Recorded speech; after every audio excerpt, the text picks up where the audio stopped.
Medical కాలేజీల్లో ప్రవేశానికి మే 4వ తేదీన నీట్ పరీక్ష నిర్వహణకు అవసరమైన అన్ని ఏర్పాట్లు సమగ్రంగా చేపట్టాలని జిల్లా రెవెన్యూ అధికారి జె వెంకట్రావు పరీక్షా కేంద్రాల చీఫ్ సూపరింటెండెంట్లను కోరారు. కలెక్టరేట్ వివేకానంద సమావేశ హాల్లో నేషనల్ టెస్టింగ్ ఏజెన్సీ ఆధ్వర్యంలో మే 4వ తేదీన నిర్వహించనున్న national eligibility cum entrance test నిర్వహణకు చేపట్టవలసిన ఏర్పాట్లపై జిల్లా రెవెన్యూ అధికారి వెంకట్రావు ఈ పరీక్షల నోడల్ అధికారి కాకినాడ కేంద్రీయ విద్యాలయ ప్రిన్సిపల్ శేఖర్తో కలిసి పరీక్షా కేంద్రాల చీఫ్ సూపరింటెండెంట్లు సమన్వయ అధికారులతో సమీక్షించారు. ఈ సందర్భంగా డిఆర్ఓ వెంకట్రావు మాట్లాడుతూ మే 4వ తేదీన మధ్యాహ్నం 2 గంటల నుండి 5 గంటల వరకు నీట్ పరీక్ష జిల్లా కేంద్రం కాకినాడలో 10 పరీక్షా కేంద్రాల్లో ఓఎంఆర్ విధానంలో జరుగుతుందని అన్నారు. ఈ పరీక్షకు జిల్లాలో 2880 మంది అభ్యర్థులు హాజరు కానున్నారని తెలిపారు.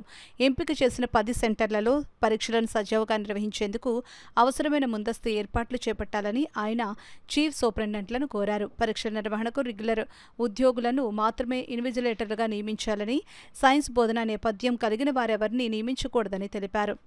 చీఫ్ సూపరింటెండెంట్లు వివిధ శాఖల అధికారులు సమన్వయంతో నీట్ పరీక్షను సజావుగా నిర్వహించాలని డిఆర్ఓ కోరారు.